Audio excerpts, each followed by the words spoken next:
Council తొలి సమావేశం ముగిసింది. కేంద్ర మంత్రి ఉమాభారతి మీడియాతో మాట్లాడుతున్నారు. ప్రత్యక్ష ప్రసారం ద్వారా చూద్దాం.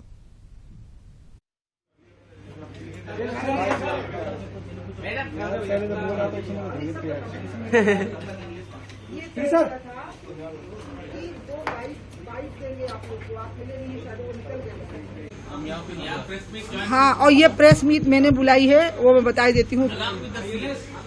अलोंग विद द सीएम नहीं तय हुआ था, अलोंग विद द सीएम बिल्कुल नहीं था। अच्छा, हम शुरू करें? नहीं, जरूरत है ना, आप शुरू कर दें।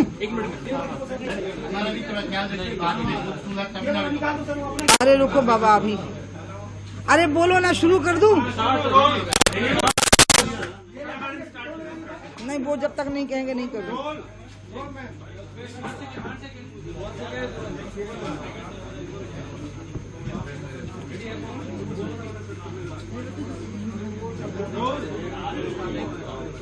Okay okay.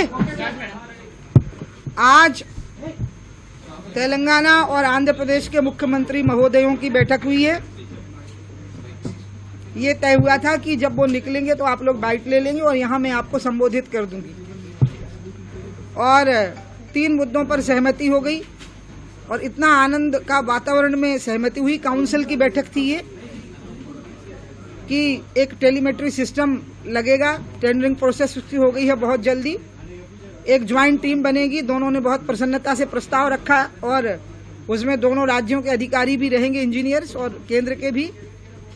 और वो कमेटी पानी के बारे में, वाटर शेयरिंग के बारे में अपनी रिपोर्ट देगी और हम ट्रिब्यूनल को रिक्वेस्ट करेंगे कि वो जल्दी इस पे अपना फैसला सुना दें। और इस तरह तेलंगाना राज्यों के बीच में इन 3 बिंदुओं पर सहमति हुई। बाकी बिंदुओं पर उनका आपस में अधिकारियों के स्तर पर रिपोर्ट देगी और हम ट्रिब्यूनल को रिक्वेस्ट करेंगे कि वो जल्दी इस पे अपना फैसला सुना दें।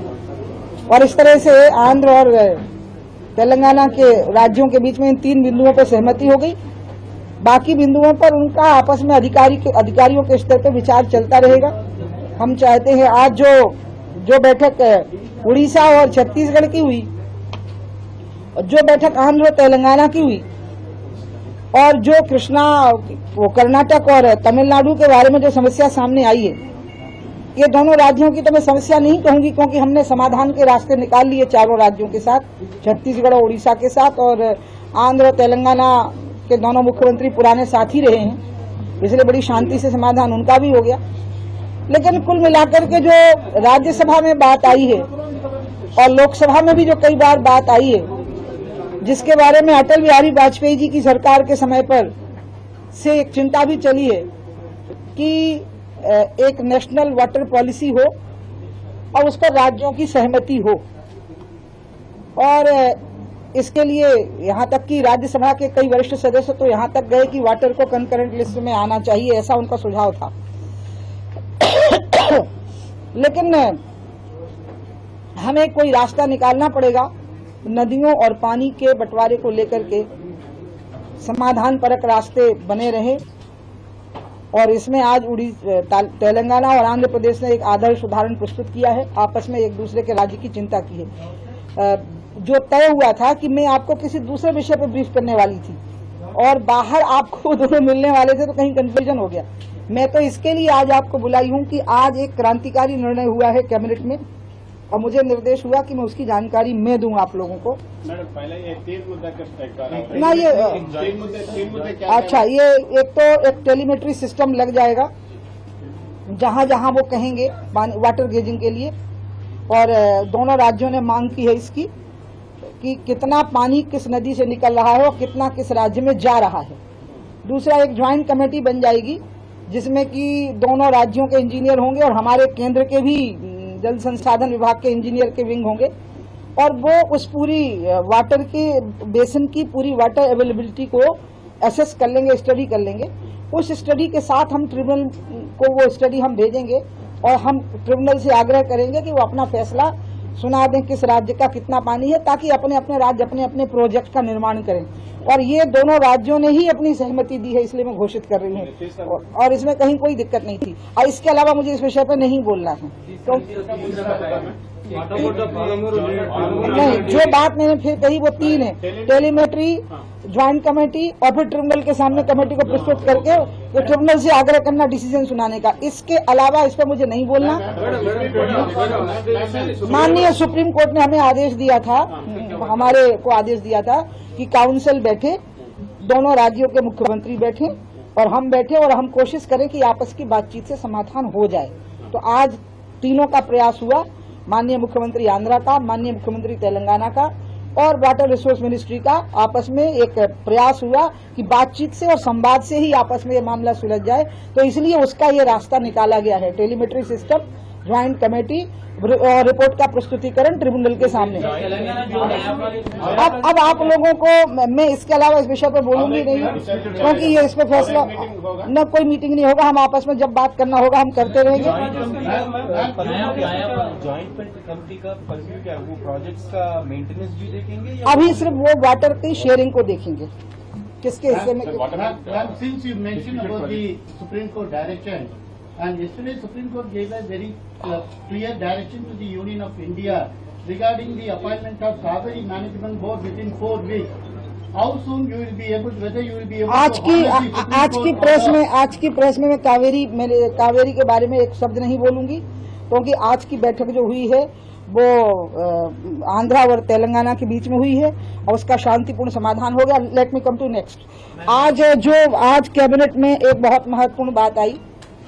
1985 में गंगा एक्शन प्लान 1 बना, फिर गंगा एक्शन प्लान 2 बना, फिर गंगा रिवर बेसिन अथॉरिटी बनी, फिर उसके बाद में NMCG national mission for clean Ganga बना, जो कि एक रजिस्टर्ड सोसाइटी थी। लेकिन पिछले साल हमने NGRBA की जो बैठक प्रधानमंत्री जी की अध्यक्षता में हुई थी, उस बैठक में हमने प्रस्ताव रखा था, जिसमें कि राज्यों के मुख्यमंत्रीगण भी आए थे, कि अभी थोड़ी देर रुक जाओ, थोड़ा अच्छा धीरे धीरे चलो बांट दो। हाँ, उसमें ये बात तय हुई थी, हमने प्रस्ताव रखा था हमारे मंत्रालय ने कि एक SPV बने, यानी कि स्पेशल पर्पज व्हीकल बने गंगा के ऊपर केंद्रित होकर के। और हमने एक विशेष मांग की थी कि इन्वायरमेंट प्रोटेक्शन एक्ट हमारे पास नहीं है, वो पर्यावरण मंत्रालय में है, क्योंकि पहले गंगा पर्यावरण मंत्रालय का हिस्सा थी। तो गंगा के प्रदूषण के बारे में कोई कार्यवाही के लिए पर्यावरण मंत्री फैसला कर लेता था और वो CPCB को आदेश दे देता है। हमारे यहाँ पे गंगा आ गई और CPCB वहाँ रह गया, तो सेक्शन 5 उनके पास में रह गई, जो किसी भी पोल्यूटिंग इंडस्ट्री को रोकने का और नोटिस भेजने का अधिकार होता है। जो भी पोल्यूटर है, चाहे वो सीवेज का पोल्यूशन है या इंडस्ट्री का पोल्यूशन है, चाहे वो किसी लोकल बॉडी की भूल से हो रहा है या किसी इंडस्ट्री से हो रहा है, उसको रोकने का अभी तक का जो अधिकार था वो CPCB के पास था। और लगभग 1.5 साल से हम मांग कर रहे थे कि section 5 Ganga river basin authority के लिए हमको दे दी जाए, और गंगा रिवर बेसिन की अथॉरिटी की खास करके उन नदियों के लिए, एक तो गंगा के लिए और दूसरा जो गंगा को डायरेक्टली पोल्यूट कर रही हैं उन नदियों के लिए हमें दे दिया जाए, जिस पर कि 1.5 साल पहले सहमति नहीं बन पाई थी। तो प्रधानमंत्री जी ने निर्देश दिया था कि विधि मंत्रालय और पर्यावरण मंत्रालय मिलकर के इस पर फैसला करेंगे।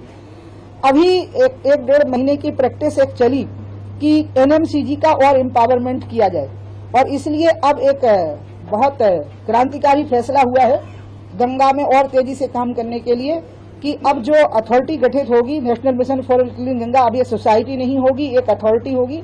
इस अथॉरिटी के पास में सेक्शन 5 की पावर होगी, और ये सेक्शन 5 की पावर को एक्सरसाइज करने के लिए CPCB जब नहीं करेगी अपनी पावर को एक्सरसाइज, तो फिर एक ज्वाइंट टीम दोनों की बनेगी और हम सेक्शन 5 की पावर को एक्सरसाइज करेंगे, यानी कि गंगा की अथॉरिटी पावर सेक्शन 5 की पावर को एक्सरसाइज करेगी।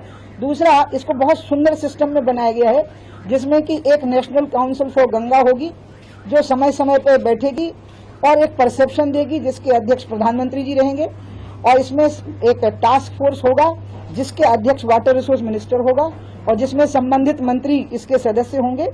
और उस टास्क फोर्स के द्वारा जो डायरेक्शंस मिलेंगे उनका पालन करने के लिए अथॉरिटी में एक DG होगा, और उस DG को की टीम में ही उसी के अंतर्गत एक ज्वाइंट सेक्रेटरी फाइनेंस मिनिस्ट्री का FA भी उसमें साथ में बैठेगा और उसमें CAG का भी एक रिप्रेजेंटेटिव होगा और वो पूरे टाइम पे कंकरेंट उसकी ऑडिट करेगा।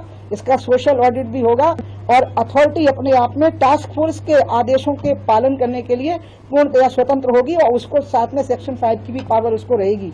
इसलिए एक एम्पावर्ड टास्क फोर्स बनी है which will be headed by the water resource minister और उस एम्पावर्ड टास्क फोर्स के द्वारा जो डायरेक्शंस मिलेंगे उनको पालन करने के लिए एक ऐसी अथॉरिटी बनी है जिसके पास में CPCB की सेक्शन 5 को भी एक्सरसाइज करने का अधिकार होगा। और इस प्रकार से एक नया डिसीजन इस दिशा में हो गया। गैप 1 गैप 2 एक डिसीजन था, NGRBA थोड़ा और आगे का डिसीजन था, NMCG थोड़ा और आगे का डिसीजन था, लेकिन NMCG एक सोसाइटी थी, उसको कोई पावर नहीं थी एक्शन लेने की, अब वो पावर दे दी गई और जल संसाधन मंत्रालय की मिनिस्टर की पावर थोड़ा और बढ़ा करके उसको टास्क फोर्स का हेड बना दिया गया और टास्क फोर्स जो है वो पूरा गंगा का कार्यक्रम के बारे में जो डायरेक्शन देगी उसका अथॉरिटी पालन करेगी। और इस तरह से एक नया डिसीजन आज हुआ है।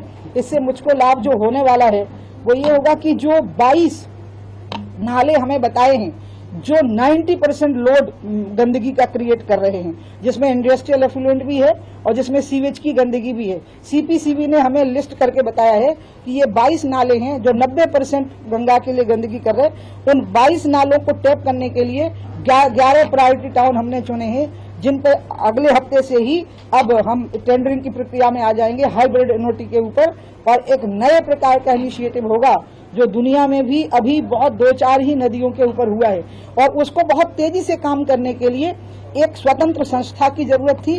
तो वो संस्था का निर्माण हो गया और मंत्रालय में भी एक टास्क फोर्स बन गई जिसके लिए कि अथॉरिटी डायरेक्ट रिस्पॉन्सिबल होगी, यानी उन्हें मंत्रालय के चक्कर नहीं काटने होंगे बल्कि एक एम्पावर्ड अथॉरिटी होगी जो डायरेक्ट टास्क फोर्स को अपनी अप्रोच करेगी। वो task force water resource ministry की अध्यक्षता में रहेगी और वाटर रिसोर्स मिनिस्ट्री की जो मंत्री होंगी या होंगे वो उसके अध्यक्ष होंगे और वो जो डायरेक्शन देंगे उनका आपस में एक तालमेल होगा और इसके कारण बहुत सारी चीजें जो महीनों में होती थी वो 1-2 घंटे में भी हो जाएंगी। So again this is a decision for the fast track.